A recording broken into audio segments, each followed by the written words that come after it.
down and listen to records.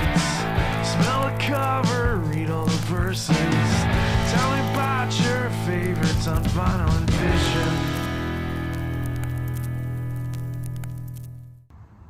Hey folks, thanks for tuning in to the latest episode in Vinyl and Vision.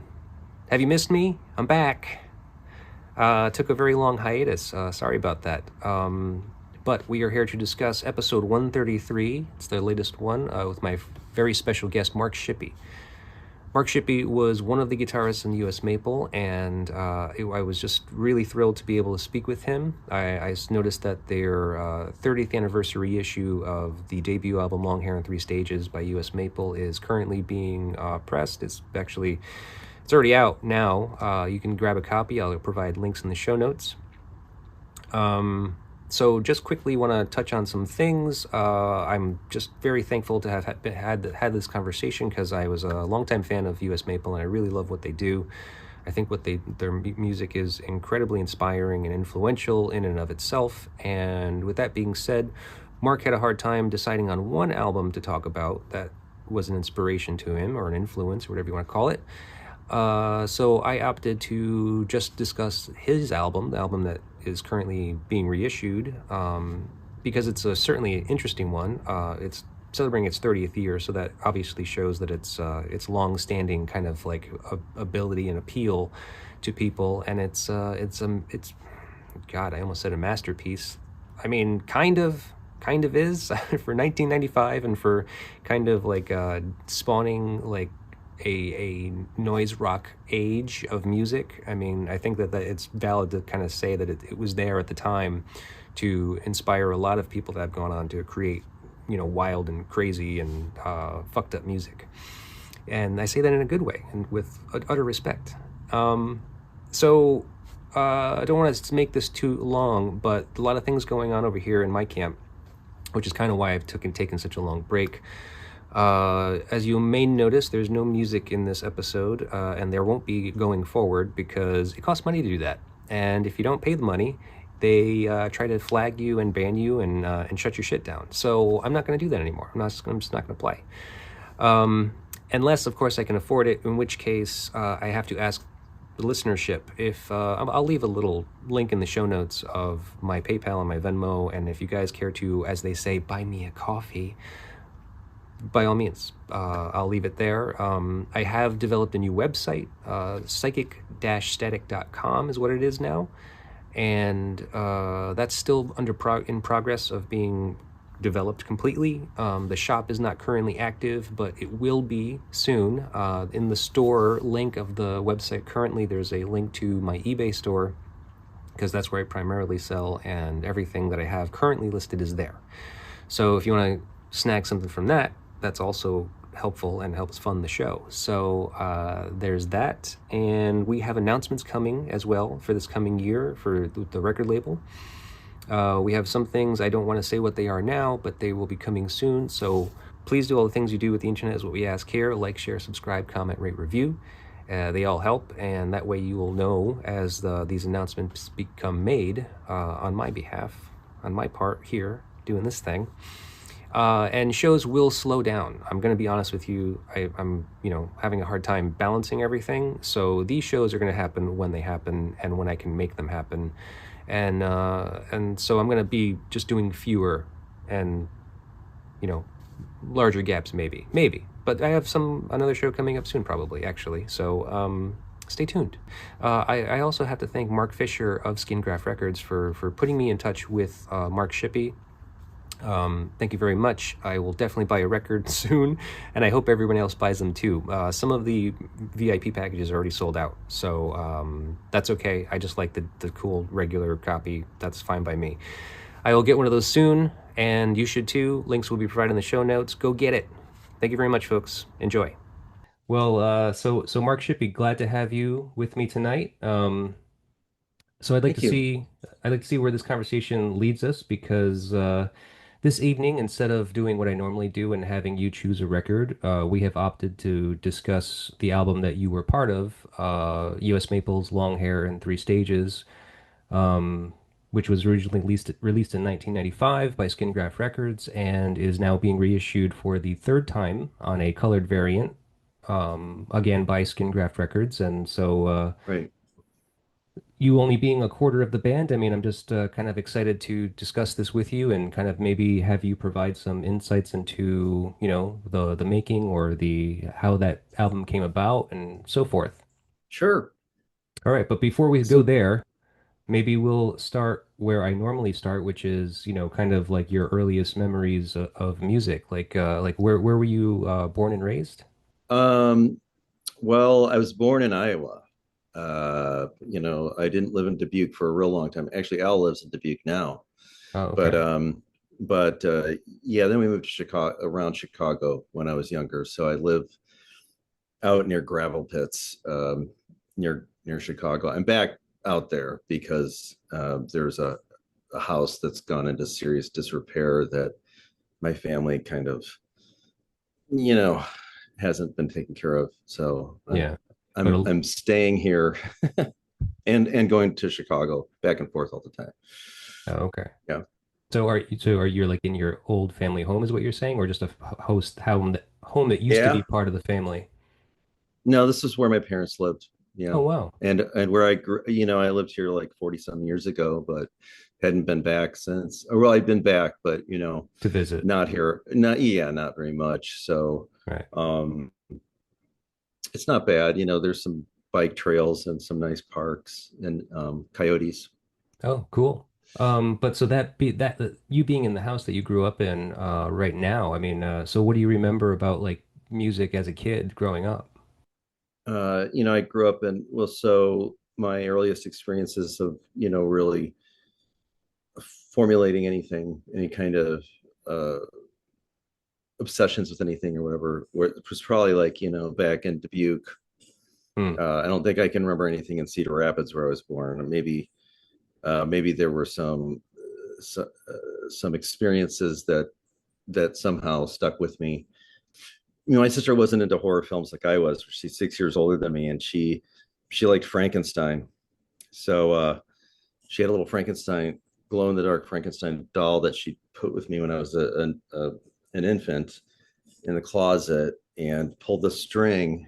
It would talk Hmm. and say, you know, I like the Beatles. Do you like the Beatles? I like to eat the Beatles. Yeah. Yeah. Wow. And then later she got a 7 inch when she was really young. So this would have been when I was probably about 3 or 4 years old. But I remember, it was a Ringo Starr.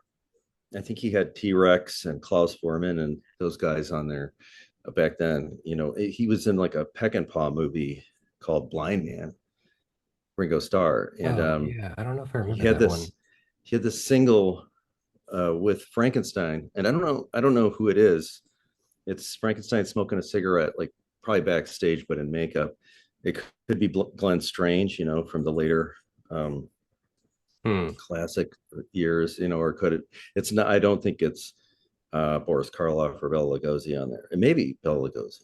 Huh. I don't know. I I'll don't have to look know. it up. Could it have been like when he was kind of like doing some work with Harry Nilsson? Yeah, yeah. It's definitely a good night Vienna period. Okay. Yeah. So yeah. Yeah, I don't know. I'll have to look into it. But so you think your sister had an influence on you becoming kind of interested in the macabre? Well, we lived in Dubuque, and there wasn't really cable. You had to get these giant antennas Sure. to get TV stations from various towns, whether Chicago or Ottumwa or Des Moines or Madison, Wisconsin. And so I had a lot of creature features to Oh, choose okay. from Sure. on Friday and Saturday nights. And there were a lot of like teen programs too that showed Alice Cooper and stuff like that. So I was certainly um, gravitated towards that kind of thing, aside from, comic books Yeah. and superheroes and things like that. There was a lot of Vietnam on the news and stuff. So you had a lot of tragedy all the time. And, Hmm. so there's that escapism with music and cartoons. And, um, I liked the weird stuff, I guess. I don't know. I didn't think of it as weird, but because of Famous Monsters magazine was pretty popular, I think, at the time. you'd find it on, in 7-Eleven, there on Right. the magazine rack. And so, I loved that. I loved the schlocky, transgressive, movies and stuff like that Yeah. at So that you time. think from the your very young age, you've always been Brian interested Core. in like that stuff. The Well, definitely, yeah. I mean, it was definitely a childhood fascination. And I mean, when I got to high school, I wasn't as much into like graphic horror films and transgressive stuff as much. I loved the more, Andy Warhol films and stuff like that. Holy Hmm. Mountain, which, you know, it blew me away to finally see a real clean version with great sound. Seeing Holy Mountain when it came back out to theaters in 2005 or 2006. Hmm. And just to see that on a big screen, is amazing. Because when you're a kid, you see this stuff on a grainy television. You're trying to position the antennas to get a better picture. And then when VHS came about, Al got that. We were roommates, and that really bolstered my love for Doors. I always loved Robert Kruger and Jonathan Densmore, Yeah. Oh, okay. all of and Jim Morrison. But I can't, yeah. I mean, I was really into the '60s kid. Yeah. I mean, and so like what time frame are you talking about right now? Like how old are you like when you're kind of like experimenting with this stuff? Oh, as far as enjoying like '60s music and uh, well, when I was a kid, I mean, you didn't have the internet, so whatever you see on TV, um, and so you'd see like the Beatles and the Stones a little bit, you know, Hmm. Hard Day's Night and Yellow Submarine. Um, I loved that. I fell in love with the Beatles. My sister was a fan, so and I was always used to hearing things on AM radio because we didn't have a home stereo. My dad didn't believe in hi-fi systems or anything like that, or anything near that. Not necessarily hi-fi system, but just anything like a home stereo system was just too deluxe for him. He liked a Yeah. monaural radio. He thought stereo was confusing. Oh, so just like a one Yeah. speaker like radio is what he would have. You'd get in the car, and this is no joke. You'd get in his car, and he'd have the speaker turned all the way to the left channel, Whoa. so he could just like, and he'd look at the speaker when he's driving. Sometimes, like, he would listen to sports, Yeah. and That's weird. news mostly, but he was a big jazz buff. So uh, I'd say that's a big influence too. Jazz. Yeah. That Uh, we makes didn't have a sense. we didn't have a huge record collection though, because like I said, we didn't really have a home stereo system. But the few records, like the little record players that we had, and then at some point we got a home stereo system. It was like a big deal Hmm. in like 1970, the Christmas of 1975, I think it was, or 76, 76 actually, I think it was the Yeah. bicentennial. We got home stereo system, and I got to hear Beatles for the first time on like a real higher fidelity, Zenith, like the all-in-one uh, unit where you had like not only the stackable vinyl turntable where you could put a bunch, and then like when it finished with the one side of one record, it just like drops Oh yeah. The automatic changer. aggressively onto the next. But then it had a nice a stereo. I could actually get FM stations on there and stuff and hear FM for the first time, really, because on our car radio, you could FM, you couldn't pick it up too well. Hmm. So most of my childhood was with listening to AM radio, like WLS was a big Chicago station. Larry Lujak, Animal Stories, Old Uncle Larry. Um, Huh. yeah, so I'd hear those in rotation, just the pop songs. My mom was, and my dad were not into rock and roll. My Yeah. my mom grew up in a small town in southern Iowa. Here's an odd bit of history too.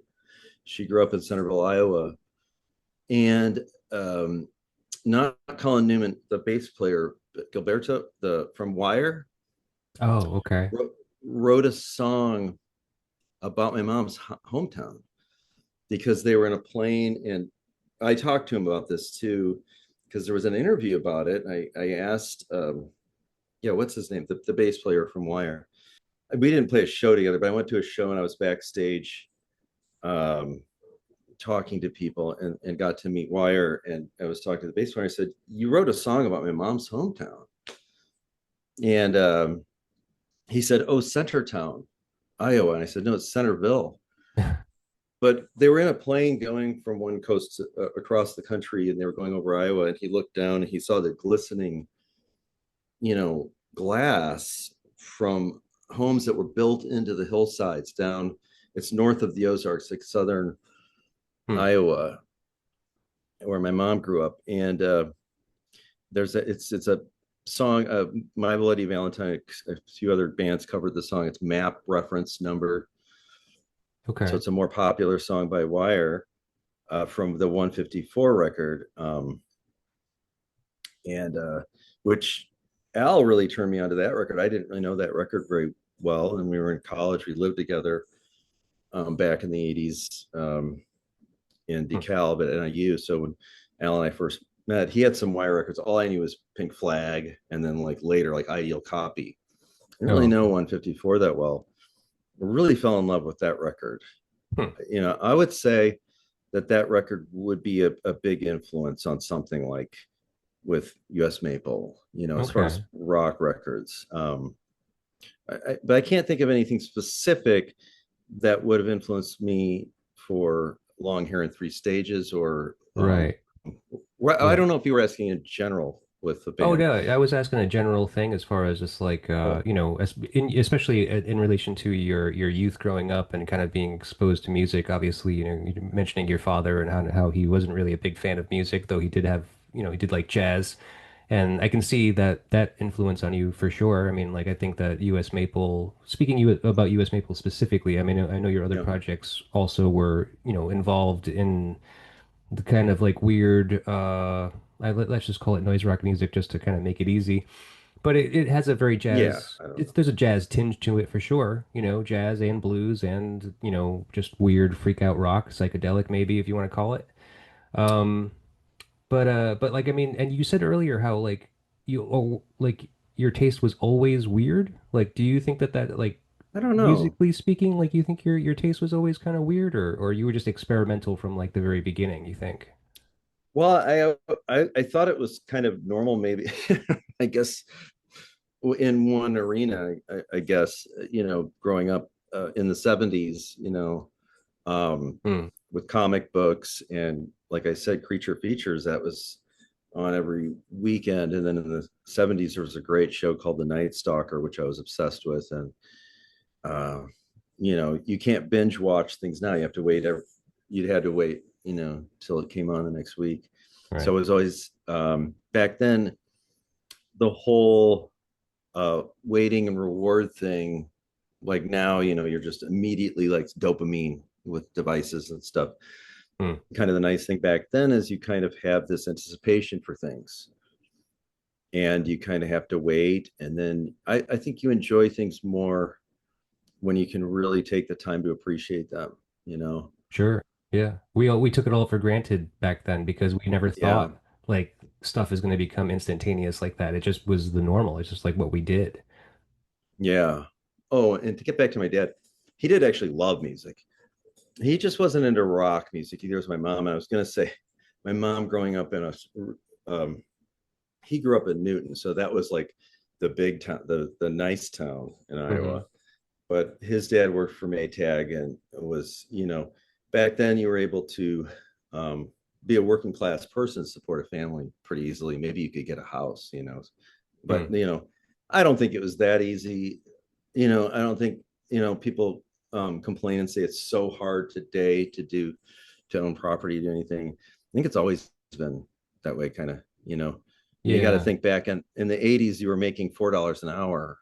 Right. That was minimum wage. So like when you go see a really, like, people, I was just talking about this with my with my life partner, with Megan. Um, we talk about great films, and like, for instance, Stanley Kubrick. Hmm. Like back when you really had to work to make this environment and the sets look, and he used a lot of real environments too to Sure. make those look so good, to have the light just right, and to make an experience. Right. Like we were Oh talking yeah. about Holy Mountain. Holy Mountain is a cinematic experience that took a lot of time and effort and vision.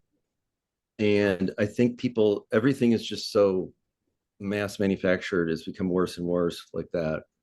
Oh yeah. Um, and now it's just like, instead of like you work to find things, you have to go to music libraries or to record stores, listening stations to find stuff. You can just find stuff anywhere, Right. and it's kind of, Sure. they don't exist to most people anymore. I don't know, Yeah. Well, it's also but such an overload. I mean, like the music, like the streaming platforms now having everything that has ever been recorded on them now, in addition to everything that's being released on a daily basis. It's just yeah, like it's just so overload. I mean, I think people just kind of get a little bit jaded in the idea of like trying to find something new. Like I don't, I barely ever like look on my phone for something new. Sometimes I just go yeah, to the old standbys that just, bring me the most joy. yeah, Um, but and I think that kind of explains, a little bit about like, your album Long Hair in Three Stages. I mean, it's withstood the test of time and been around for 30 years and has now since been included on like best of lists. And obviously it's being reissued, so there obviously is a demand for it and people want to be able to get their hands on it because the previous pressings were so limited, you know. man, 30 years. Wow. Yeah, Yeah, wild. That that, just went by in a blur, huh? yeah. I mean, what happened in the aughts? I don't know. What happened in the teens? I, you know, I think I noticed. I mean, I don't know. Maybe I don't pay attention to more recent things as much as I should. Um, because there are a lot of things like with your channel, I've enjoyed discovering some things. Hmm. So it's nice finding those things. But a lot of things just gets buried by this culture that just kind of yells at you. It's glaring. It's like Yeah. everything's yelling at you from all sides. And the most popular things seem to be really just catering to the lesser and lesser intelligent, base. Oh yeah. Well, that's the mass industry that does that, and that's really good at it. Yeah, Yeah, they don't even know what's happening. yeah. So I appreciate it. Yeah, yeah. That was 1994 was a rough time. I was working three jobs, mainly just part-time jobs, but it was, a lot of health issues, and I hadn't yet uh, been properly diagnosed with some health conditions and stuff. But then also, and so dealing with that and dealing with anxiety attacks and not wanting to be medicated, and then trying to not be drinking all the time, which was hard. Hmm. Yeah. But especially when you're living above a bar, it's, Oh yeah. but trying to just kind of regroup, refocus, like I was telling you, um, and find much healthier ways of doing what I wanted to do. Hmm. I was really destroying my hands and my forearm, wrist, the nerves and stuff, by doing a lot of the getting into a lot of bad habits of playing. Oh yeah. Um, and I had to just kind of step back and start all over again. Hmm. I wanted to still have this sort of, jarring, be able to do a jarring sound, but be more seamless and kind of have a more solid playing style, but without all the distortion and sustain. Just try it, like, I can do this on an acoustic guitar, Oh yeah. and play cleanly. I mean, that was my direction, what I did in US Maple. Hmm. Um, Okay. I had to, yeah, in fact, I went and studied with a guitar virtuoso, a guy who was classical guitar instructor mainly over at Old Town School of Folk Music, and just kind of, he would tell me, you need to first just sit there with the instrument and breathe properly, be able to hold it properly, Hmm. and know when you're playing the notes, how you're like actually pressing on the frets and getting the most out of it. And I knew a lot of this stuff. I'd taken lessons when I was young. I Mhm. was into piano when I was really young. My parents actually loved music. They were just very into jazz and classical. But like I was saying, my mom grew up in Centerville, and wire saw it from the air, but down on the ground, it was a lot of just very country folk. It was a coal mining town.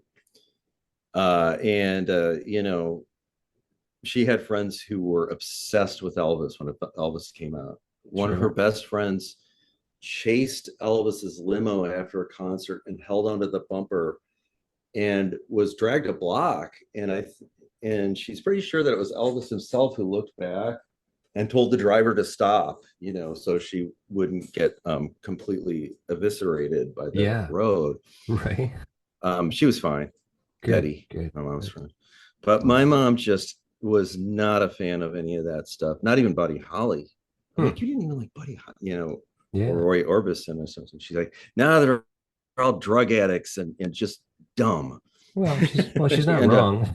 no, no.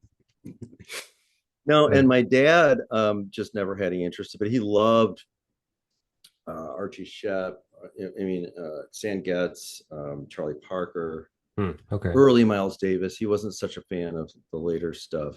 Oh, yeah. Um, More there's traditional. Yeah. great stuff later on, but yeah, but yeah, and I don't know if you ever seen that movie Paris Blues No, with I don't think I have.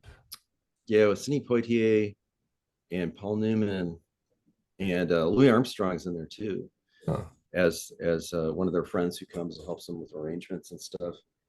But it was that post-war, like a lot of jazz musicians got a lot of attention, a lot more attention over in Europe.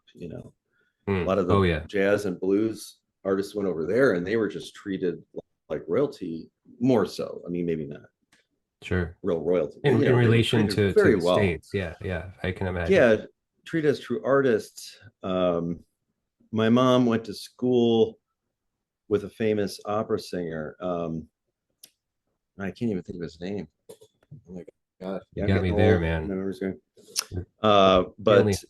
But again, it's like a lot of American opera singers were not seen as the more serious breed of opera singers. So Hmm. Simon Estes was the Oh, opera singer. We're great, and he was revered in Paris and all over Europe. Anyway, my dad was in the army back in during the Korean conflict, but he was stationed in part like eastern most part of Germany, like Frankfurt, like right on the border of Russia, and the whole thing was about Russia. mm-hmm. That whole thing was really the conflict with the Cold War. He was afraid that it was going to blow up. That Oh, yeah. Well, everyone did. it was going to be the next big war Yeah. then. Right. So, I mean, he was just in a state, but he had a sergeant who, I mean, because he was the trumpet corps, kind of the leader of the trumpet corps. They'd get out and do the revelry and all this stuff, Mm-hmm.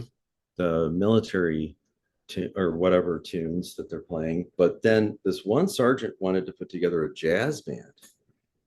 And so he got to play in a jazz group when he was in the army over there during the late or the late 50s, mid 50s, early mid 50s, whenever the Korean War was. Yeah. And so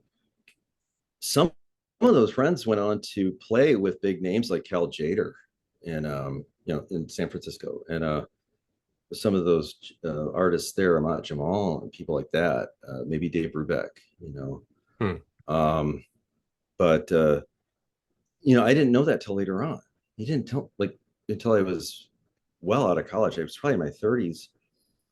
I called, my parents lived here. I called my mom and I asked my mom, well, so who's this friend? And she said, oh, he's just this musician friend that your dad, or he was an army buddy, and he still plays music. Not that I don't think that was his main living all the time, but he was then retired and just playing music and Right. playing with all these jazz artists in San Francisco. And I said, that's amazing.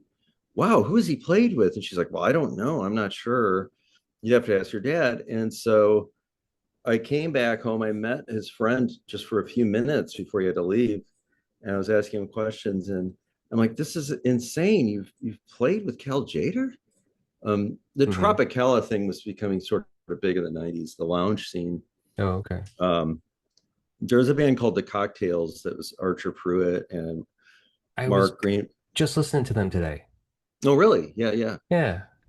It was There one of was the a big bands I lounge. found. Yeah, I found them in the 90s when I was a teen, Oh, and I was yeah. just trying to think about it today because I was just like, what are all those Chicago bands that I got introduced to? I got introduced to like King Kong.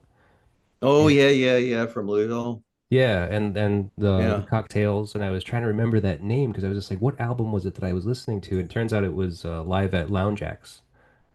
Oh, yeah. They were great. And there was that whole lounge scene. And the Tropicala thing Hmm.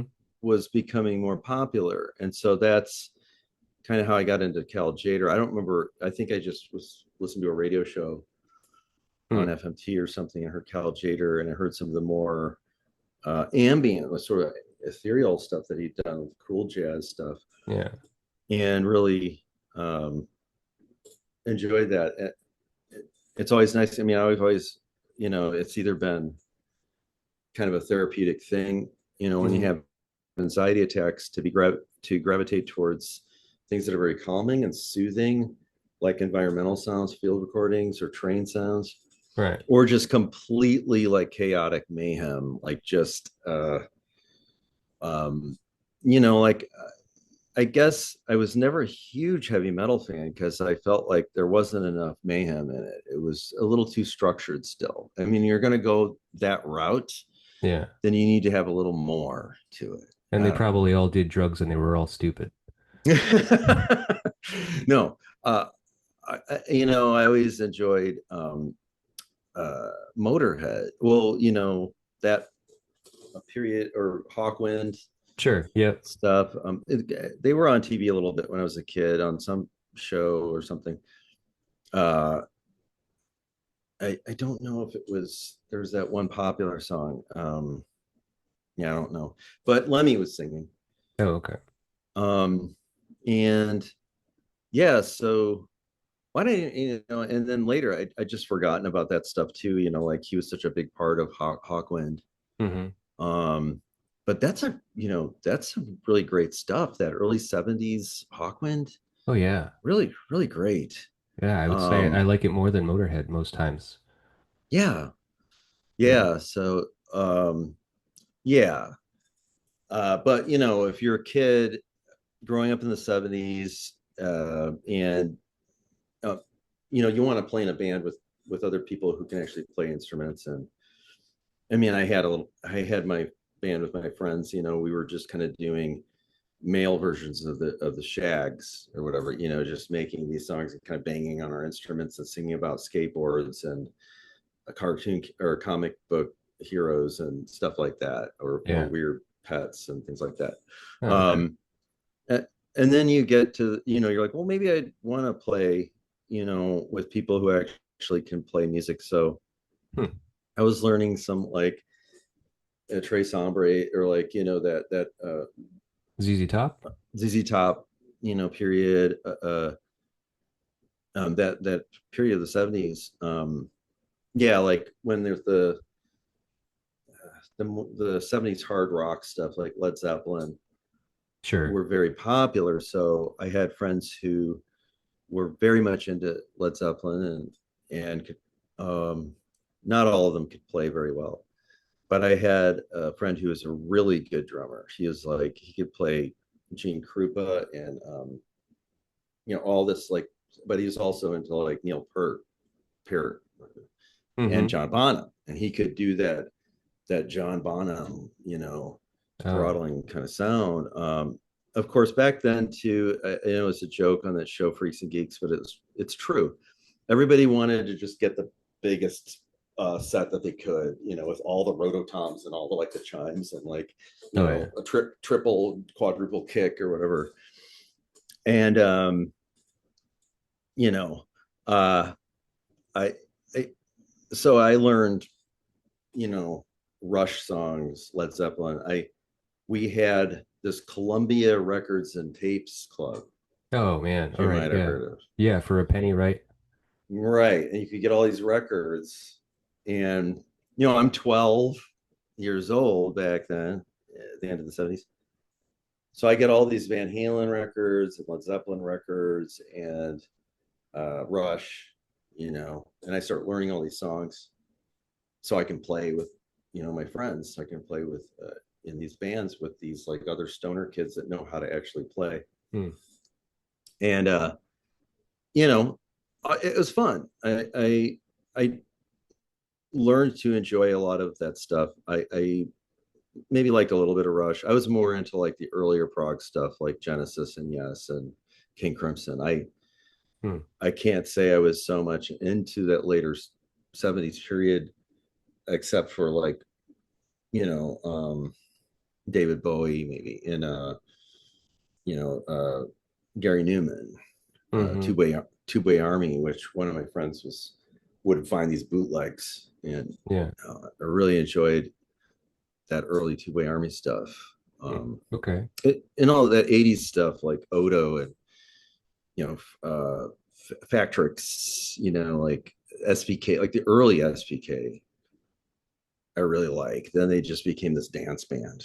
I don't know, Hmm. Yeah. which I thought that was kind of boring. What they were doing earlier when Graham Revell was like, taking like building things like Ein Stores into Neubau, like building things on stage that you could bang on and like, make sounds Right. like somewhat musical sounds, I guess, with all this like junk, Right. garbage, and generators and things. Yeah. Um, Hmm. Fire. There's a lot of fire. Everybody thinks Rammstein started that. You Yeah. know, Oh no, it goes way back. yeah, no, and yeah. I mean, it was, but yeah, you had to like have older mentors or like have record stores. I had a sister that's 6 years older than me, so sometimes she'd get those like teen or teen beat, tiger beat, whatever, fan magazines, but then now and then she'd get Cream. Hmm. So I realized I got to go to the store and read the Cream magazines to like find the stuff that I like, Right. like the Stooges and stuff like that. Yeah, uh, and Misfits, stuff like that. Mm-hmm. Uh, Well, so and what do you think was the first album you bought? Do you remember? Like you bought for oh yourself on your own? oh uh, wow. The first album I would have bought for myself, gone out and bought a record, probably would have been a Beatles record. And this was like when you were a little kid, like pre double digits or double Like digits? that would have been the '70s. That would have been like, probably maybe even before we got that actual home stereo system. I might have been playing on my sister's little turntable, which was like a turntable with a speaker in it. Yeah. Um, it might have been it might have been a Beatles record for like $1, like Beatles on BJ, by introducing the Beatles, Oh, okay. Yeah, that's which cool. I still love that early stuff. I like just the sounds of the instruments, and I would say that has a big impact on like how I sounded with US Maple, Hmm. because I started getting into just um, appreciating the sound of the strings coming through the pickups, Hmm. and whatever guitar I'm playing, like the attributes that might have, like how does, you know, like, yeah, I kind of wanted a Rickenbacker, like, uh, I'm trying to think what, Pete Townsend and John Lennon used. Um, I was looking at those, back then in the 90s, and I'd saved up a bunch of money, from these various jobs that I had. And I'm like, okay, what am I going to get? And I ended up not spending so much money on a guitar. I got a Hagstrom, which I really like because it's got this plunky sound. Hmm. I was in New Orleans when I found that, and the guy who, it was in the Market District of New Orleans. This was in 1995 or 96, and so it was after we made Long Hair in Three Stages, and that was the sound I had for Sang Fat Editor. But I had been looking for a while, for something that was more acoustic, a little bit more open sound, Sure. like you could get a plunky sort of more Right. acoustic sound. And so when I found that Hagstrom, I'm like, hey, this is a nice, I like the sound of this. The guy who owned this vintage store, which had just beautiful instruments in it, in the Market District, and I forget what it was called, in New Orleans. Hmm. He was a friend of Ringo Starr's. Oh, He was from the Mersey. He was, he knew, he knew the Jerry and the Pacemakers and all those guys. wow. I'm like, this is insane. I Yeah. bought this guitar from Ringo Starr's friend, and he talked just like Ringo. He sort of had that same kind of nasally inflection, Hmm. uh, more so than well, you hear with Lennon and McCartney. Well, especially Lennon, you'll hear that Irish kind of twang a little bit. Yeah. Yeah. Liverpool's very Irish. Um, yeah, and I loved the stories out of Liverpool. Just at the time, it was a real rough Yeah. city. I mean, and speaking of that, I mean, like, I can imagine how, you obviously being a big fan of the Beatles, anyone coming to you that had any relation to them and their history is going to be hugely inspiring. You were also mentioning your mother's friend or your father's friend that was the drummer who was starting to pick up gigs and starting to actually, work as a musician. Well, that guy had stayed being a musician his whole life. I think he was kind of doing like the Steve Martin and All of Me kind of thing, where he was going to work and then playing gigs still Right, right. But his whole life. that's the reality And of playing music, really, for the most part. I mean, yeah, like, unless yeah, you score a major record deal and like, you actually have a record label that's actually paying you or, yeah. fronting you money to make your records and so forth. But I mean, do you think that those things were like inspirations for you to want to get involved in music and think that you actually had like there was a way to get into it and start to do it actually? Well, I mean, I don't know. I didn't know what area I was going to go into, at sort of like that coming of age time, like junior high, high school. It wasn't like this is what I'm going to do for the rest of my life. Yeah, you never really had Um, that. You never really had that thought. but when I was a little kid, and here, like I said, hearing the Beatles like full fidelity for the first time, and not just on the AM radio, Hmm. was just such an epiphany. It was like, oh my God. And I mean, it was such an experience. So, of course, that's what I wanted to do. I wanted to be like the Monkees or the Beatles or something like that, having fun running around, making, you know, making rock music. But it was a fun time. It was the fun part of music there.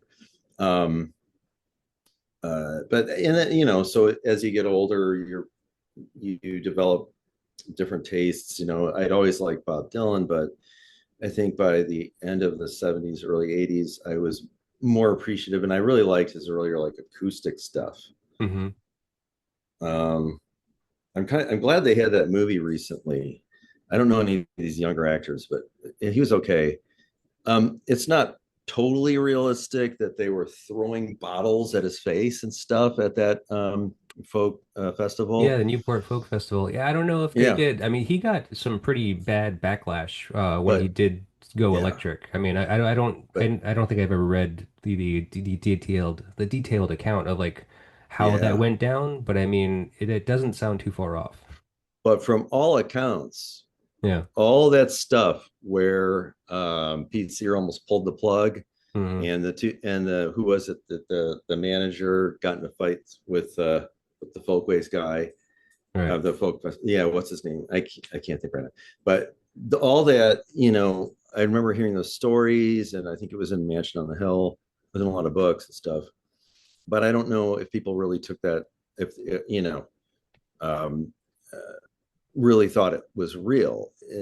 I think Yeah. it was. I think I think Yeah. when Bob Dylan went electric, it was like crazy, Yeah, it was. But I thought that Johnny Cash had already sort of gone electric, but maybe I'm wrong. I don't know. Yeah, I don't know. They may have Was taken some he? liberties there, but yeah, people were pretty upset when Bob Dylan went electric. Like they near rioted, I'm pretty sure, especially when he went over Yeah, to Europe. yeah, I think it's that was true. the Don't Look Back documentary. I think it was that there was a lot of that footage. Yeah, that's right at the point like where he's. I don't know if he'd released another, what is it, another side, or um, with the electric stuff, but he was Uh, talking about it. It was Highway 61 about. maybe. Oh yeah, um, yeah. Anyway, I don't know if it was like anything was released at that point, or if he'd already started playing electric. I don't know, but he was definitely talking about it, and Yeah. that was causing some controversy and some fisticuffs. Absolutely. Um, Yeah. yeah, but Uh, uh, but I can see why. I mean, he just ruined Baby Blue when he went electric. It was so good just hearing him play it acoustic. I don't know. I'm kidding. No, you're not too far off. Like, I mean, I don't know. he's like as I was when I was young, I didn't really like Bob Dylan at all. Like, I just couldn't stand his Mm, voice really for the most part. But as yeah. I've grown older, I've learned to appreciate it.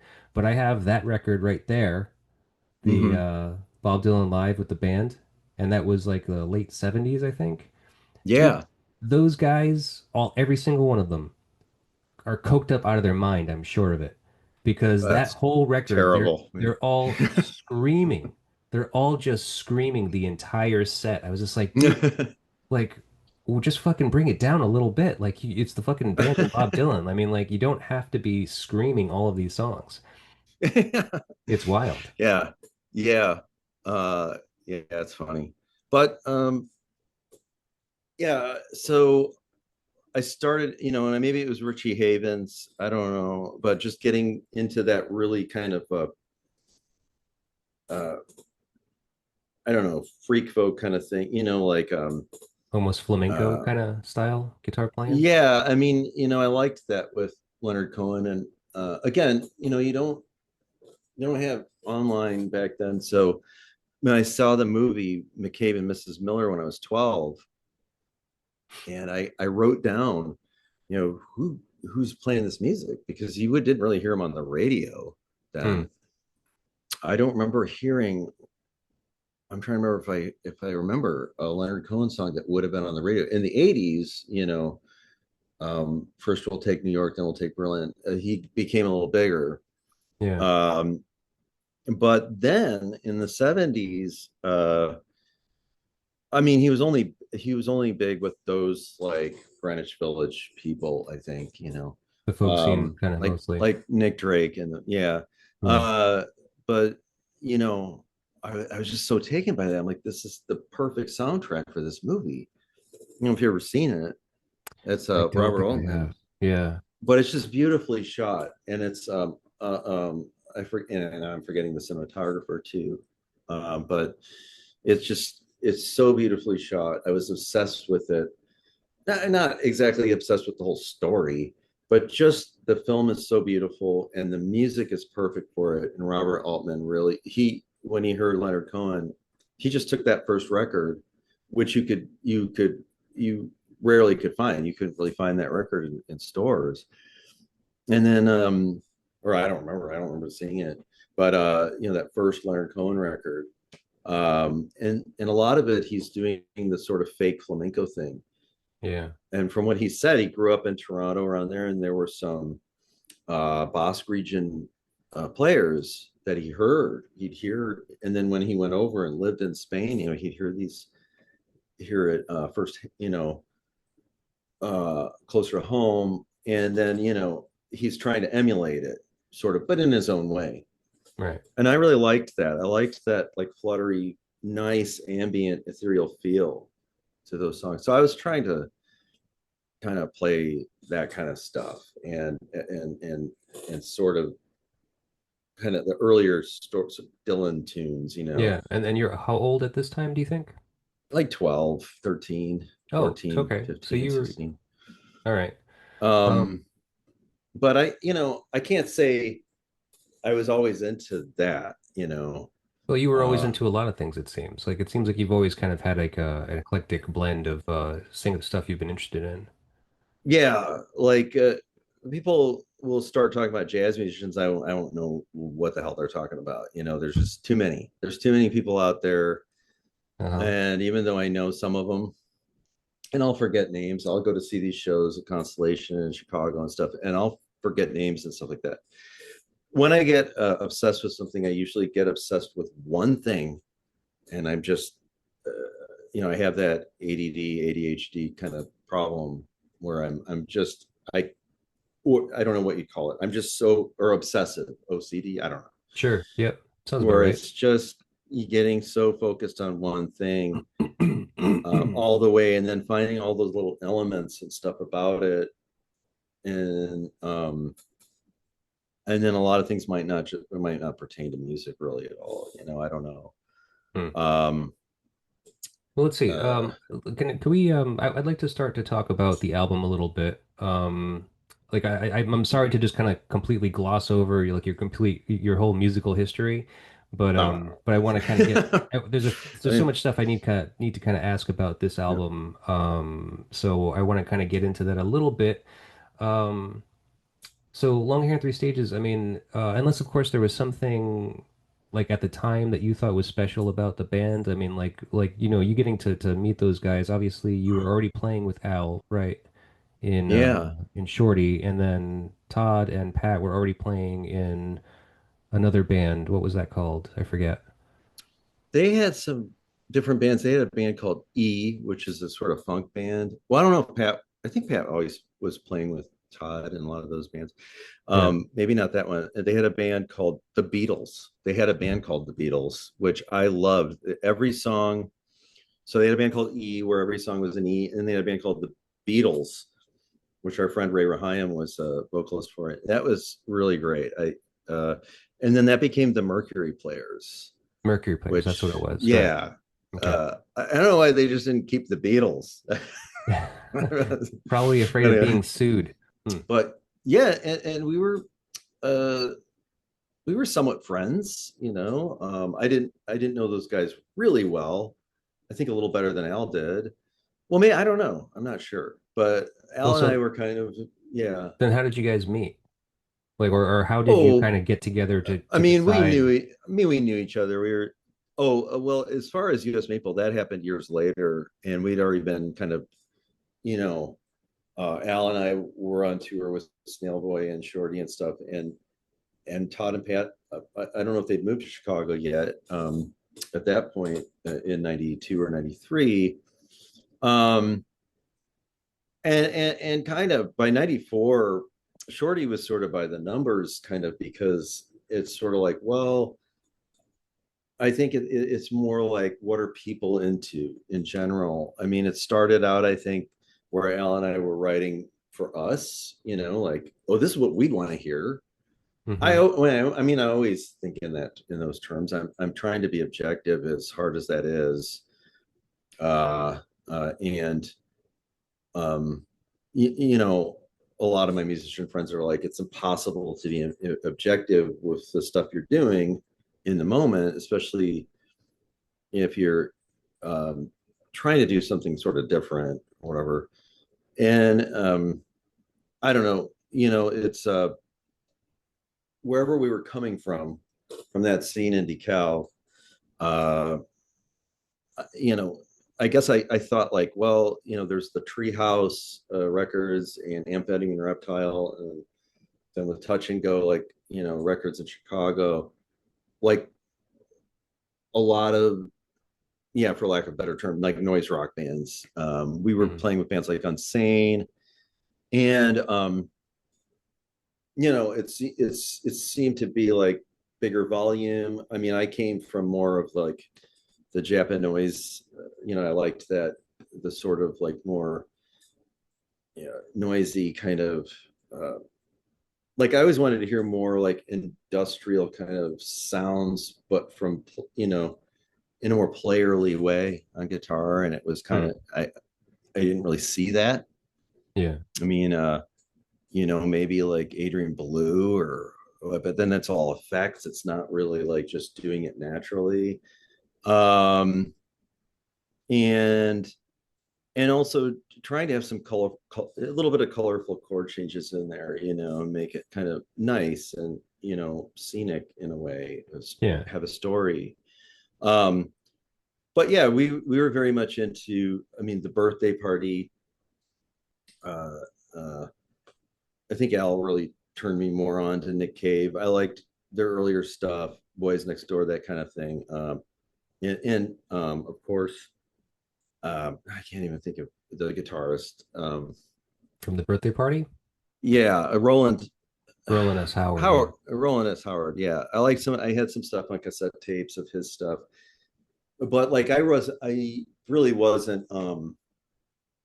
I don't know what it was we wanted to do, Yeah. because Alan and I were both we were both kind of all over the place too. I mean, there might be an interesting um, folk band, like, or like early Delamitri, or like Smiths or stuff like that. Things that were popular in the '80s that were influential to a lot of people, and we wouldn't have been so far removed from that. I mean, I liked a lot of the Pravda catalog in Chicago. Oh, I would go to see a lot of those bands all the time, even though I kind of maybe gravitated more towards the slightly more bombastic things. yeah. I guess, I don't So, know. so what happened when all four of you got in the room together, like for the first time? Do you remember what that was like? Well, so um, what happened first was, I didn't know what Al and Todd were up to. I had no idea. Al and I, while Shorty was kind of disbanding because there's nothing else we could really do. We couldn't find a bass player that could play the parts properly or that would want to tour. It was We'd gotten this tour together by the end of the summer in 1994 through Rave Booking, and it was like kind of a dream tour for us at the time, like really good guarantees. Hmm. But the bass player Luke Frantum had such a debacle with real estate a problem. It was a three-way litigation thing. Oh, Their own realtors did not disclose a foundation problem with the house. oh, That was sold, right. and then when the buyers found out, um, they had to sue them, and then they had to sue their realtors. It was a big mess, and he had just had too much going on. But yeah, and I didn't, I kind of didn't always realize, like, I'm writing the bass part. He didn't have a lot of time to write the bass part, so I'm writing him, and I'm writing him like you'd play a guitar.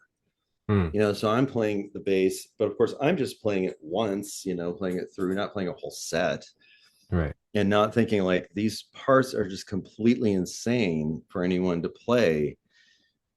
I'm surprised he didn't have permanent tendonitis. It was, and I just couldn't really find any other, really good jazz musicians that were trying out, and other people that were into, sort of prog rock and stuff like that, like very, very adept and knew how to play the parts. It was just a matter of uh, willingness to play them that way, Sure. and Yeah.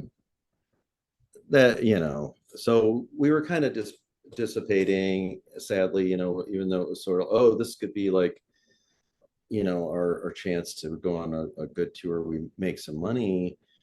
And even if we end up doing something different, we can take our time and then sort of figure that out. It was, but I was having this tendonitis problem, and like where my forearms were actually going numb after 20 minutes. Hmm.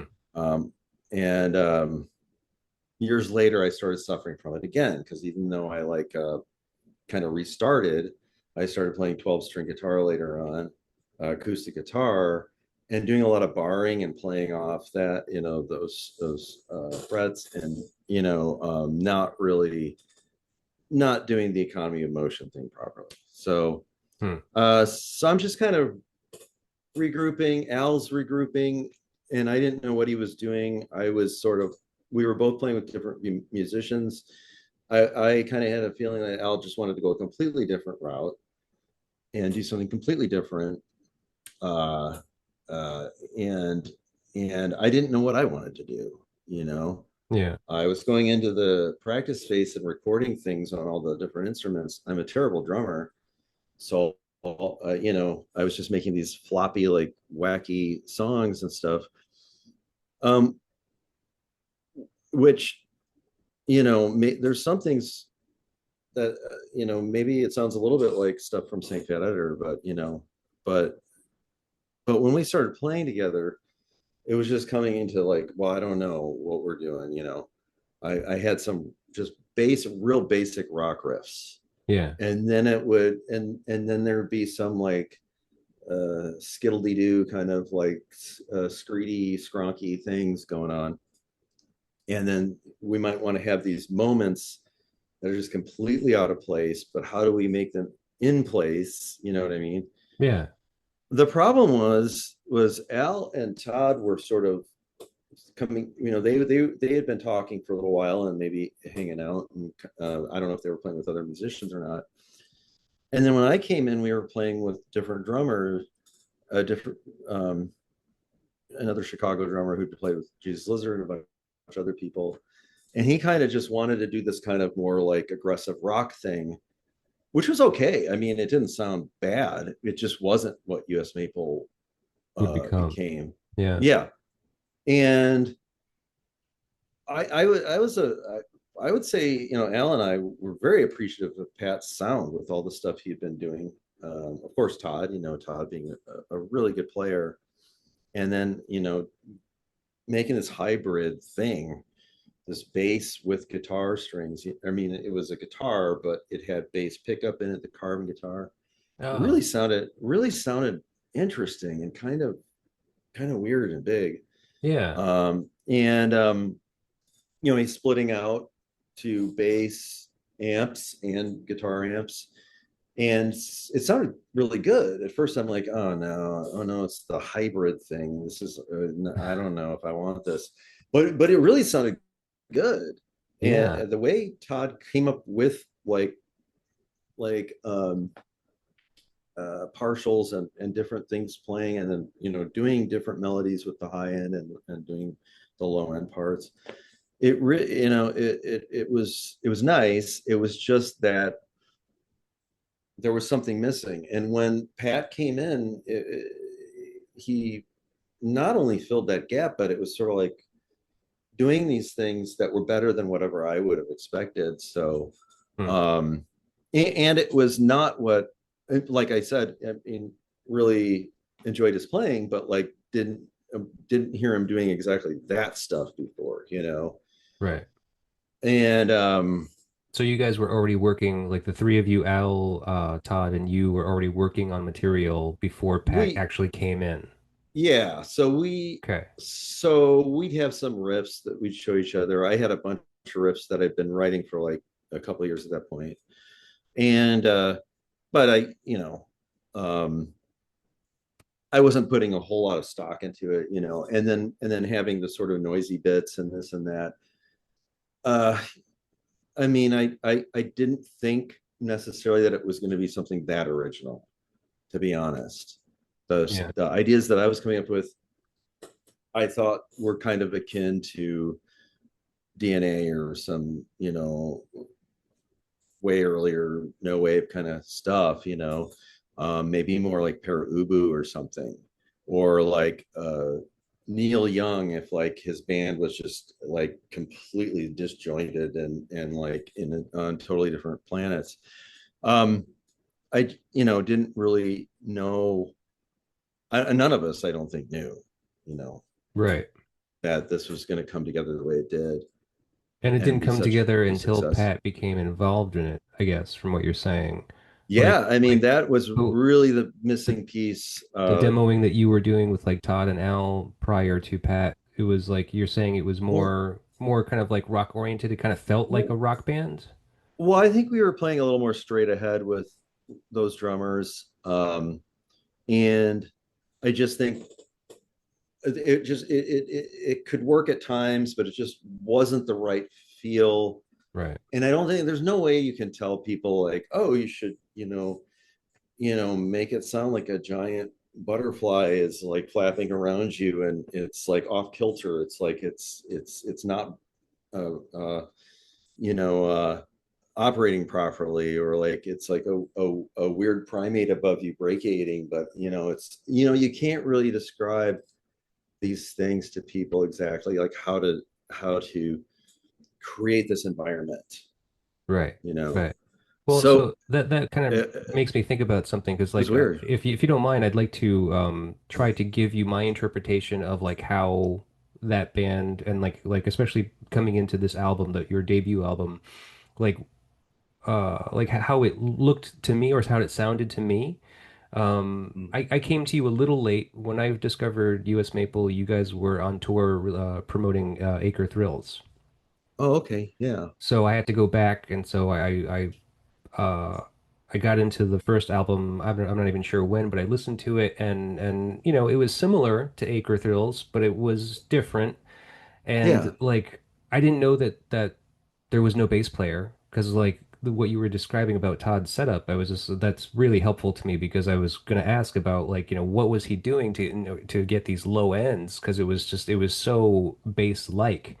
And this was before, me at the time as a teenager knew that Oh, bands could not have a bass player, you know? no, he had full bass. It was Right. full, like the lowest end But he strings. also did incorporate some of the higher end and actually some like kind of Yeah, higher he end had guitar work. he had also guitar strings on there. So Yeah. Yeah. he was doing both. And so he and Pat were just this sort of psychic team, this psychic duo. And I think that's the way Al and me worked. The two of us worked too. Um, but like I think we came together. We all kind of were on the same page with everything Hmm. most of the time. I think, even if we weren't, we we gave each of us opportunities to sort of like bring something in and work with it. A lot of times I might be completely just like straight ahead, just like playing something that's completely not what I'm going to play. Yeah. Okay. And then and then of course, Todd and Pat would get very frustrated, because they just think I'm just messing with them or something, maybe. But I wasn't. I was just hoping that maybe they could be the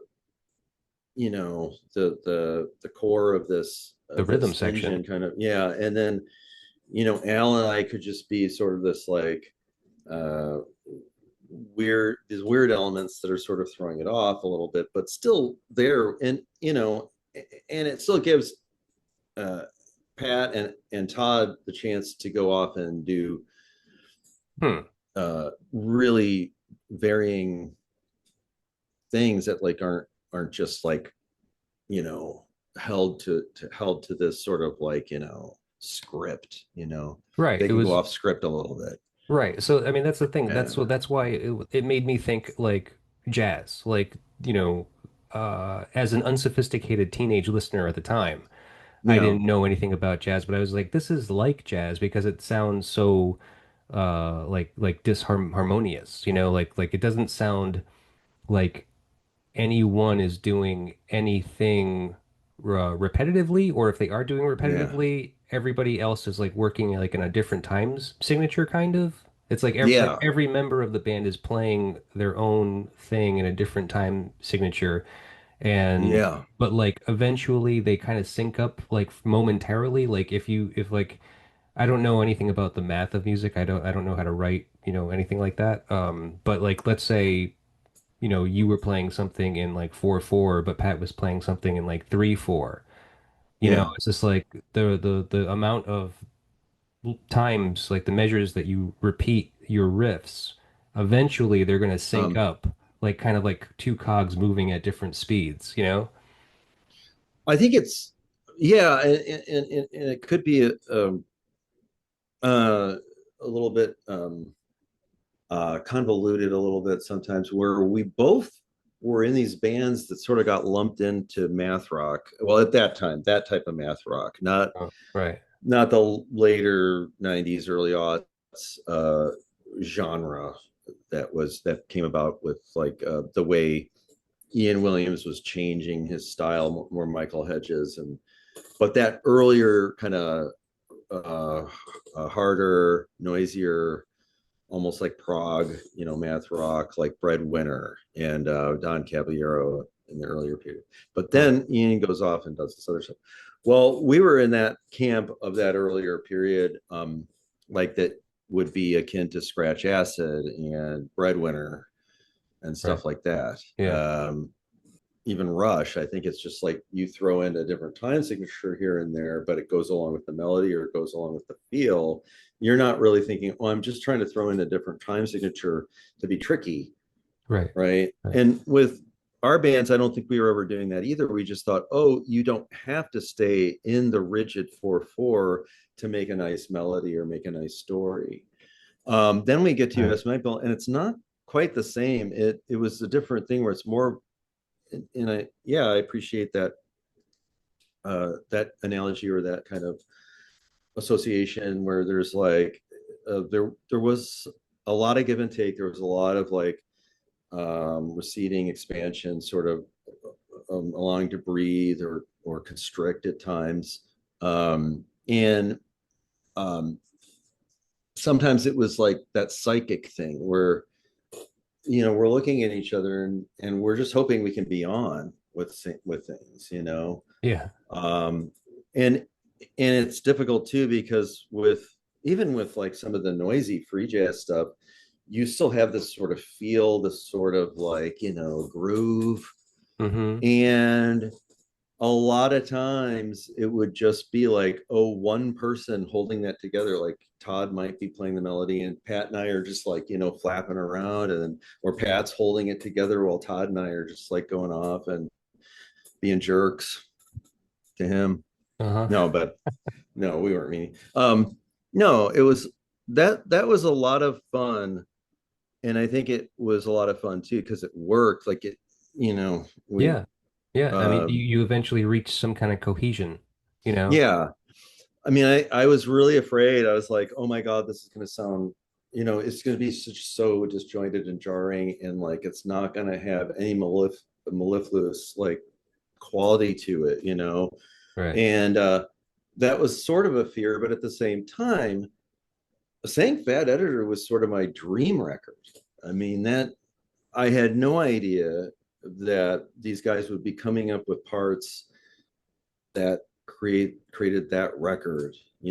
I had no idea that this would happen. I thought we were just going to move so far away from that, and wanting to be more in a more smoother indie uh, realm, Yeah. almost like pop music or something. I don't know, or like hard rock, like in its basic form.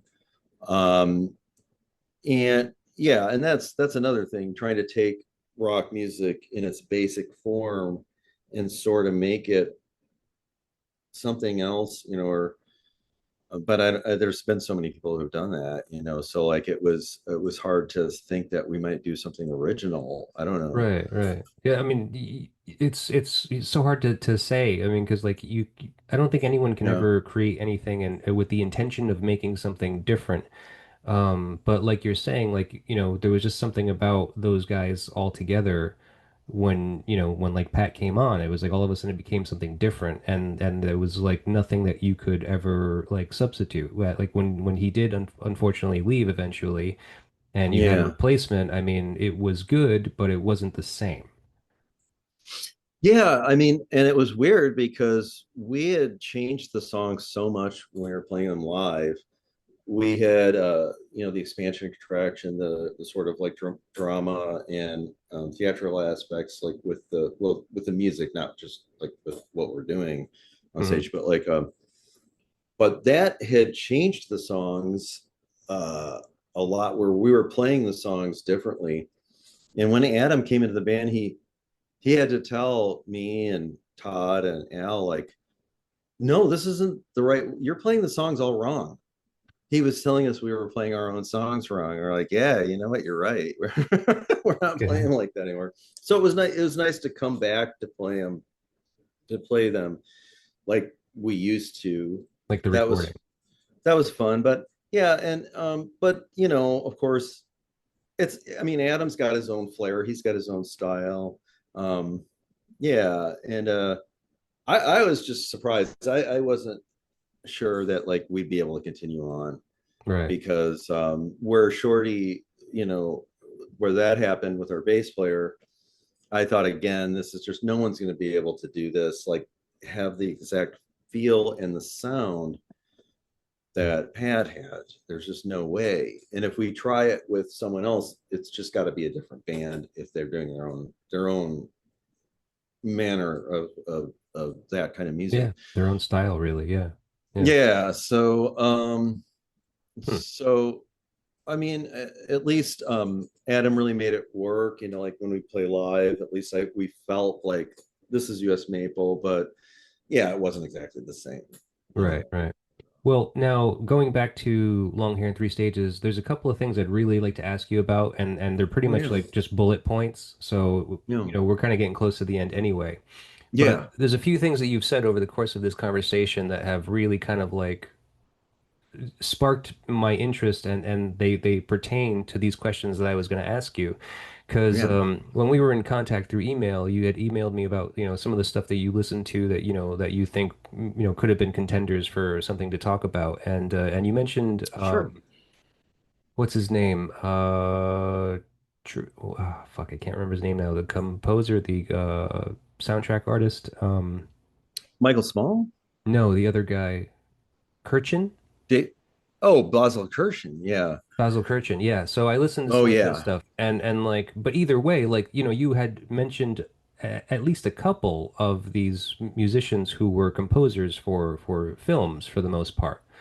Hmm. Not Yeah. solely, but Library music, where yeah, they were writing for possible commercial things or for soundtracks, films. Yeah, soundtrack music. soundtrack music. Yeah. Yeah. So I loved the connect, and you had said this before. You already said you used a couple of words where you were saying how like you were like I can't remember now exactly what you said, but it was how you described like the like the image you were making, like you were thinking about music in like it sounded like you were thinking about it in like a visual way. So Mm, the connection to yeah. soundtrack albums, I mean, I could see this album, Long Hair in Three Stages, like moving through emotions and intensities, kind of like a soundtrack, like to a movie almost. I mean, and Yeah. because like even the most intense movie soundtrack may still have like a swingy or boppy song that's like, like that was like the party scene from the movie or something. It's like it's not all just like kind of like intense emotion. Yeah.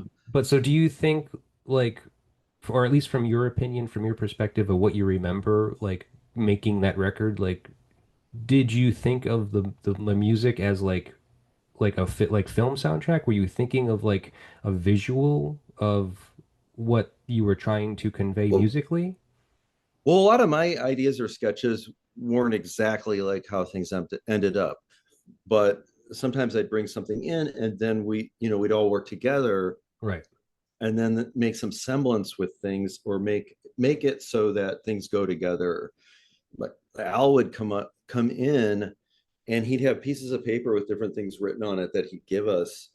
And it just might be like, Show Horse, and then another one might be You're the Moon or something, you know. And then one was about high school, and that was how Talker came about, you know. But with Long Hair in Three Stages, you know, it was our first foray into creating something together, all of us.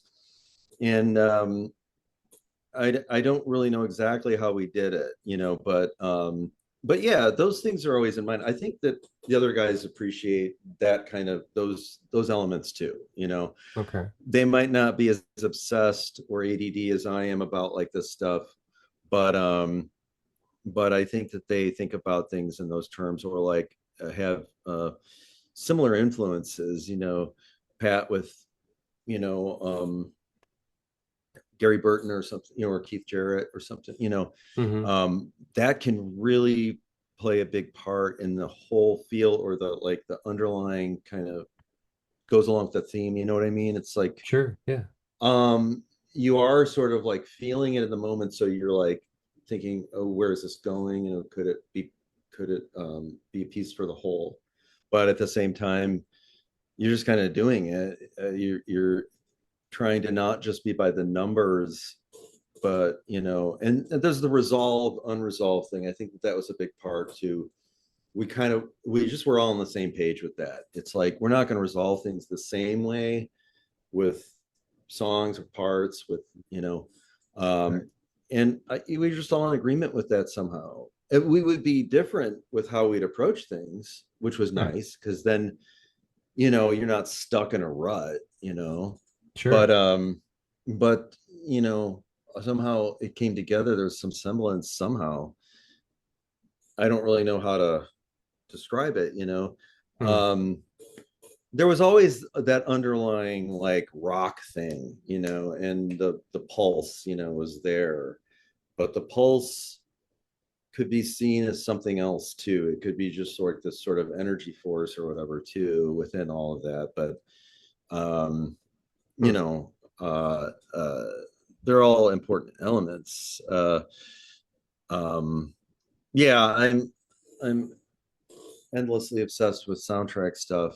I had been since I was a young kid. I think, and again, it's another kind of like form of therapy. Yeah. I really loved Edgar Froese, like Aqua, that kind of stuff. Sure. And I felt like you know, I was talking to Tim Jones from Cheer Action about this back then. I'm like, he goes, "Yeah, you guys are pulse music. It's just people don't really hear it right away. Right. You know, you Right. got to be like listening to it for a while. Then it's like, oh, okay, there's this like, you know, underlying current. You know, Yeah. Well, when you uh, make the association, like when you had mentioned these artists to me that I had never really listened to, but I was, but you know, I mean, you know, soundtrack music for the most part. I mean, I've definitely listened to some. yeah, And then I was listening to Basil Trechen. Is that how you say it? Trechen? Kirshen. I'm Yeah, sorry. no, I was listening to him today, and then I was just like, yeah, there's like a lot of elements in this music that I hear in U.S. Maple when I listen to that. I And would, you know, so, to be honest, I was a little afraid of. I was trying to not listen to too much of all that because Stereo Lab, well, then Broadcast later, they were very much, you know, influenced by that. sure. And I just felt if I'm listening to this too much and I get into that effervescent groove, you Hmm. know, it's going to be totally different than the this weird piece of art we're trying to paint Right. here. This like this canvas here. Right. And with that being said, I mean, like Um, to not listen to stuff, like did you also yeah, kind of consider that in a way? Because I went through a period like that too, and where yeah, my mind went was I don't want any outside influence influencing what I'm going to create. I want it to come from a more pure place. yeah, That's kind of what yeah. you were thinking. Well, and I did this a little bit with Snail Boy and Shorty too, where it's just like, okay, to make a song maybe the way I want to, I'm not going to make the parts the way I want them to. I'm going to listen to something totally that I don't want to do, and I'm going to do that. You know, Hmm. I don't know how to describe it, like, but so with US Maple again, it was sort of regrouping, kind of rethinking, or uh, coming about things from a different perspective, but like not necessarily, but just like, you know, dropping everything and then doing something absolutely the opposite of what you think you should be doing. Right. Um, Yeah. yeah. And Contrary. yeah, so yeah, instead of this very mellifluous kind of flowing, nice like fluttery thing, it's a little bit jarring. And there was fear in that too, like oh yeah, is this just gonna be like is this just gonna sound like needles going Right. into somebody's face, into Well, somebody's eyes? how do you think that it went over with audiences when you first started playing? Oh, I mean, they hated us at first, like yeah, I mean, we played a little like festival event thing in Chicago at a comedy club, Fallout Comedy Club, I think it was. And it was one of the earlier shellac shows, and like Don Caballero was still in there they were pretty popular, and Zenny Gava played and some other skin graft bands played. And there were monkeys running like uh there were people like circus people that had been hired to run around and stuff. Okay. So like we were dressed up in these paramedic outfits that we gotten from Al's dad down in Arkansas, because he worked as a volunteer fire and paramedic in the Bull Shoals. And so he had all these old uniforms that were just not, they were a little bit torn up or whatever. So we were wearing these just basic paramedic uniforms, and we come on and we're just like kind of having periods of where we're just tinkling on notes and just staring at the audience. And maybe, I think with that particular audience, they liked us okay. So we were like, but it wasn't like a huge, like overwhelmingly wonderful response. Right.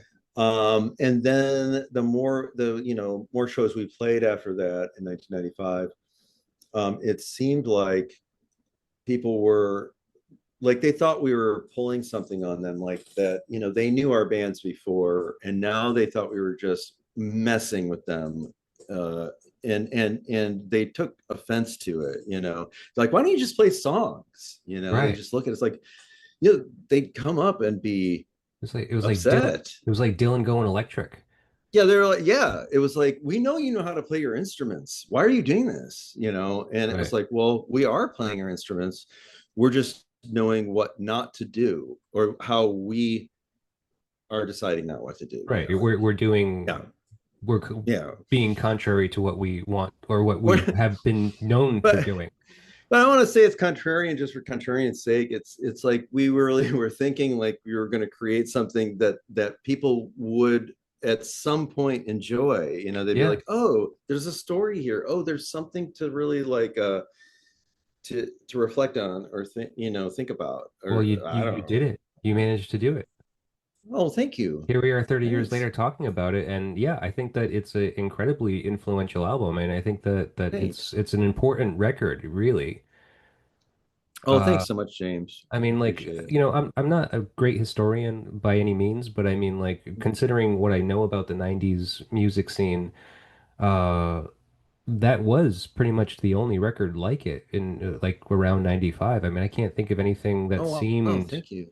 I mean, I don't know if you saw something different. I don't know if you remember it different, like if there was Well, something that was similar. later on, like going back and listening to things again, like maybe stuff that I was starting to get into, like To Live and Shave in LA, like Tom Smith and things like that. There was a club called Milk of Burgundy, and Flying Lutenbachers and Duotron, these just amazing acts were playing Mm, there. There was kind of this like when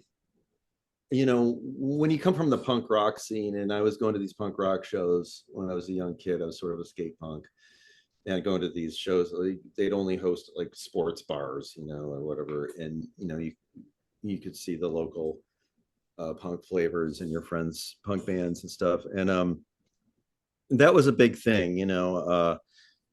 Maximum Rock and Roll was a very important community. Again, no hmm. internet, so you have this community. You can see what's going on in Toledo, you can see what's going on in Des Moines, you can see what's going on down in Florida, up in Canada.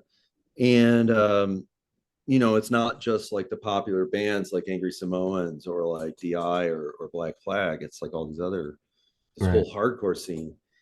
And you get into that, and then it's sort of like by the mid late 80s, it's sort of fizzling out. It's becoming this different thing. It's sort of going back to this glam metal thing, which I have nothing against. You know, I had fun at some of those shows too. It was just not the same feel, the same energy.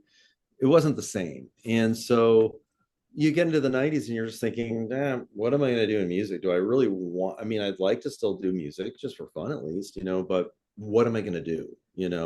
Right. And then, and it's like, you had this sort of split, like where a lot of people, there were sometimes, people in both country and not everybody was, all country was a huge thing in Chicago. Bloodshot Records was huge.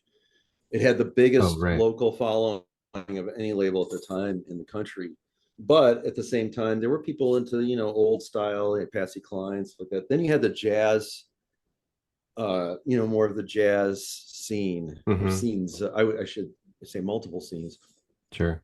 And that just seemed to have more exploratory, more experimental stuff going on. So when I saw stuff, uh, at Milk of Burgundy was this place in Chicago, and it predated Wolf Eyes and all that stuff. Mm-hmm. Or around the time they were doing stuff, I think Aaron Dowie and those guys were doing stuff. Hmm. It just blew my mind. I'm like, this is what I live for, is guerrilla art, like really, like the guerrilla art music, but you make it interesting and you make it really work. Right. Um, and you know, uh, I think there's so many elements and so many things that can make something less or more interesting. It's like it's so hard to know, like uh, when to pull back or go full throttle with something, or Mm-hmm. just change direction entirely with something, um, or or perceive something or have something uh, be able to be displayed in a certain way that is different than you think it should be displayed in order to get you the end result you want. Right. So, You know? just a couple more questions. First of all, very, very quick and easy one. Yeah. Standard tuning, or what was the tuning for this record? Oh yeah. I don't think there was. I don't think. I don't think I had any different tunings or anything. Hmm. Okay, weird. No, at home I mess around, but mainly with acoustic guitar and just so I could play things I wouldn't normally otherwise be able to play. But with the US Maple, it's like I wanted to still be able to do pull off chords and bar chords in a normal standard tuning way, and then the dissonant dyads, the semitone dyads and stuff Hmm. were just a bit painful. It's just like going up and down and doing like trying to be as precise as I could be with that stuff. Um, and then not just like doing uh, finger pick. Like I'm not really good with the chicken claw kind of thing. I'm more into like just the regular finger picking. But I wasn't really doing much of that. I don't think I was really doing much at all. Maybe on one song, I really wanted to just use the plectrum and then have it going back and forth. And I think Jim brought up Robbie Basho or something, which Bashovia. I'm like, I I had no idea he was using a pick. I thought he was doing that all like arpeggios, like Hmm. Oh, alternating finger okay. picking. Yeah. But maybe some of that I listened back to it and I'm like, is that picked? How does he do that? It's almost like blast beats, with a drum. Like how do you do that? I Hmm. don't know. A lot of the Robert Fripp stuff, and then Jerry Reed, of course, talked about. I don't know. I'm not very adept in playing exactly like that or something, but like I was trying to do my own kind of like crazy little like plectrum picking with certain things, like with Magic Job or something, and then with like homemade stuff. That intro, that guitar with like the whole tone dyads, I was trying to do my own kind of train thing. Like I was saying, you could listen to Bo Diddley or somebody doing their train sound and want to emulate that. I was trying to come up with and since I love listening to train records, train switches, all like, coal, steam, look at the Burlington Zephyr, all those. I was just trying to make another kind of train sound like Hmm. and maybe it doesn't sound like a train at all. Hmm. I don't Uh, know. I'll have to listen back to it now that you tell me that. I don't think it sounds like a train, probably. Well, that's all right. It But, whatever it was, it worked out really well. And then one but one yes. last thing is and lyrically, did Al have anything to do with the vision of the music, or did he solely write the story on top of the music? Oh no, I mean Al would be very instrumental with coming in and thinking of like some musical ideas. He plays guitar too. He was playing in Oh, a okay. band called Mount Shasta around that time, and coming up with a lot of neat little parts that really made the songs, on that record. And so he comes from kind of left field sometimes with these ideas and stuff, and that helps, because that's really kind of our partnership, since the 80s. I think we really got together.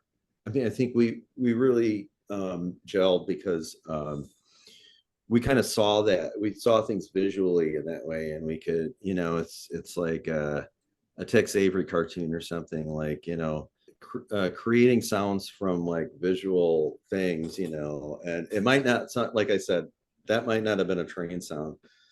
but that I was creating, but coming from like, oh, I'm gonna make this sound like a train. In the end, it came up. It was something else that I Right. was like, oh, this works here. Uh, yeah. So Al would come in with a lot of like visual ideas, or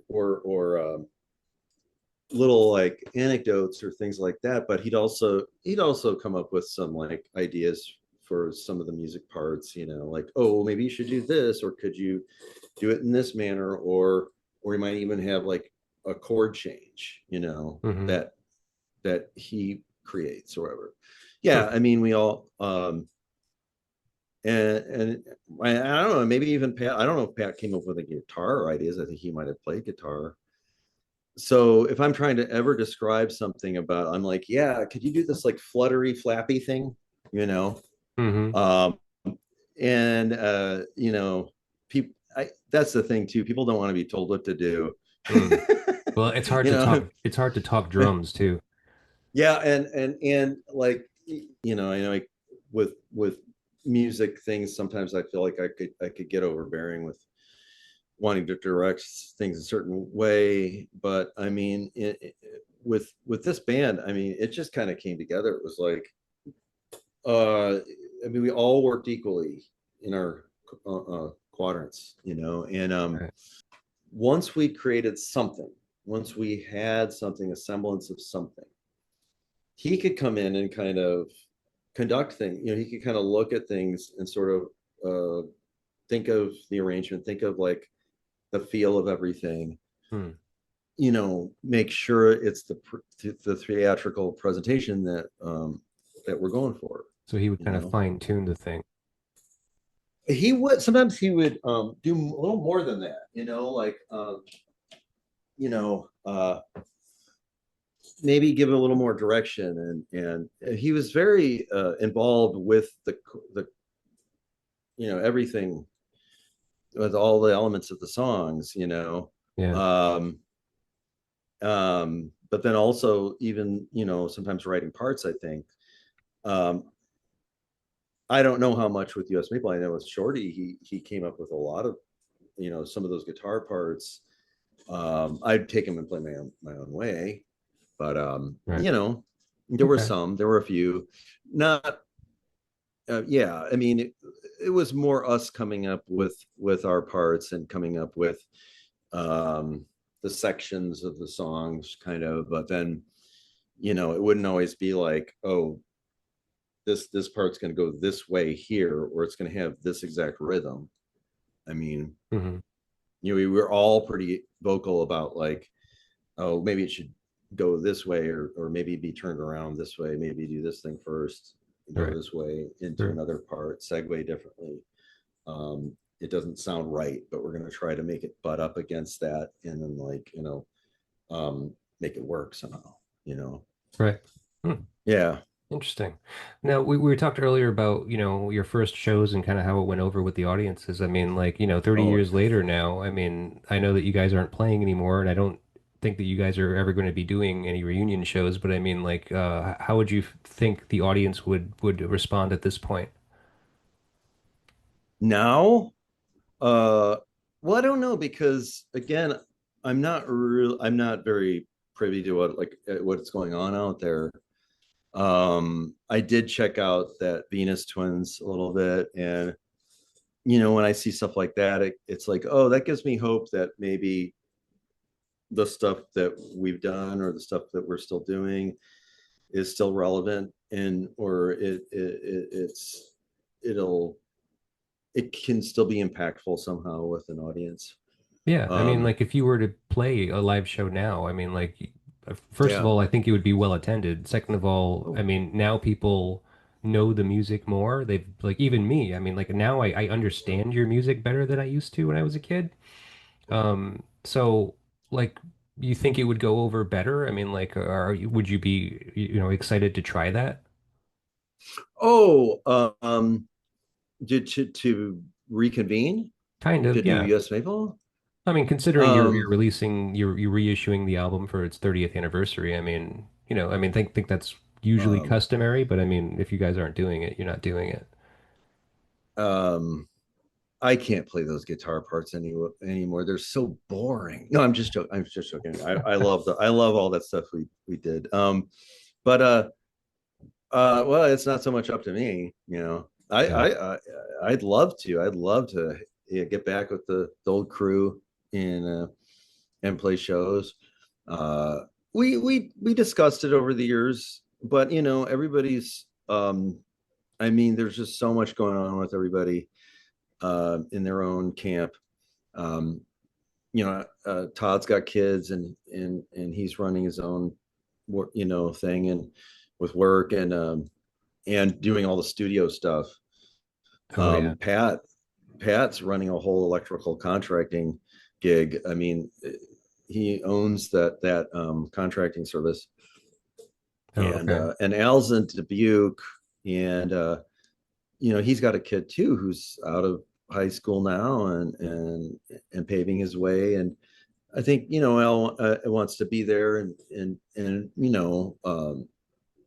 do get back more into sociable things too. We haven't been able to socialize with a lot of our old friends for a long time, but Hmm. and getting back to with US Maple might facilitate some of that, but at the same time, I don't know about the possibility. I don't know Yeah. if I mean, I could probably tear myself away from the pit that I'm in here. But yeah, for a moment, play some shows with Yes Maple. That would be great. I'd love to, but I just don't know. I have no Yeah. idea. It's Right. not up to Well, me. right. It's It's not up to you. So yeah, yeah. you've got it's a band of democracy, right? Everyone's got to be on board. Who knows? Yeah. No, I I'm always hopeful for stuff, but that's just me. sure. You know. Well, I mean, I think it would be cool, but I totally respect it and I understand it if bands don't want to do that thing and like do the whole reunion thing. It's a lot of people kind of beat it to death. Yeah. So, but in just observation of the 30th anniversary, I mean, congratulations on making such a great and lasting record. It's an enormous feat for any musician, I think, and so I'm very happy for you that you have this to look forward to this new reissue. Thanks, James. Thank you so much. I Yeah, no really problem. appreciate it. And it's been great Yeah. speaking with you. I hope that Thanks. I didn't miss anything or be intrusive at Oh, all. you know what? Oddly enough, you sometimes when you're trying to get away from something, you actually come to that thing closer than you realize. Like, all these people were getting to this heat and can and all this stuff at that time. I always thought like, well, you know, as much as we were trying to not sound like something, sometimes you inevitably just end up sounding a little bit like that thing, you know. Right. Yeah. I don't know if we ended up sounding that much like this heat, but or like, you know, like I was saying, I came back to, or I played some shows in recent years, you know, um with to Live and Shave in LA, and I was like, wow, you know, I don't know who started that vocal style. Was it Tom Smith, or was it Al? You know, Hmm.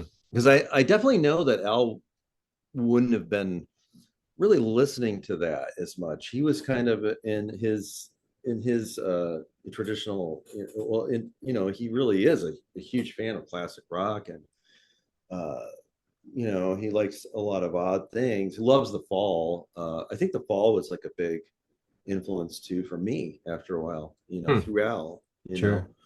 know. But you know, you were asking before, is there anything back then that might have been like maybe closely associated, or I would have seen as something that sounded like us? And I don't know. I didn't really, that the things that I think sound a little bit like us now, I wouldn't have thought that at all back then. You Yeah. know, I would Right. have never thought we had an association with To Live and Shave in LA necessarily, but like, you know, earlier, like no wave and industrial kind of, or like post punk kind of stuff, earlier, you know, Yeah. stuff. I Well, it's hard. definitely It's hard can. to say now because now you have 30 years, you know, in the rear view where Yeah, maybe these bands that you're mentioning had an association to U.S. Maple, but maybe, you know, they heard your record and went on yeah. being, you know, went on to like kind of absorb a little bit of that, you know, and like, so maybe like you're asking, like, you know, you don't know if like Al came up with it first. Is it possible that they may have taken him as an influence and, you know, kind of like, you know, maybe pilfered a little bit of that style? Yeah, I and also like I was saying with the guitar sound, I was sort of just trying to make it as dead as, but like clean, and I was really trying to get more plunky, and I don't know, try to just get away from anything that I could think of, you know, Right. but still try to stay in the realm of, you know, kind of like classic rock music. Right. And yeah, I think that you did that. I think you can Oh, definitely hear some thanks, of that. thanks, thank you. Yeah. Well, again, Mark, it's been great speaking with you, man. I think it's time Yeah, for us to get going. But yeah. thank you for taking the time and you know Oh, of sharing course. some of your insights with me. I really appreciate it. Oh, it's a pleasure. It's a pleasure, James. Thank you. All right, man. And best of luck with the sales. I hope that they all sell out. I'm sure that they will, and that'll Oh, be great. thanks. Thank you so much. I No problem, appreciate man. it. Vinyl and Vision is a Psychic Static production. Theme song written and performed by Jeff Robbins of 123 Astronaut.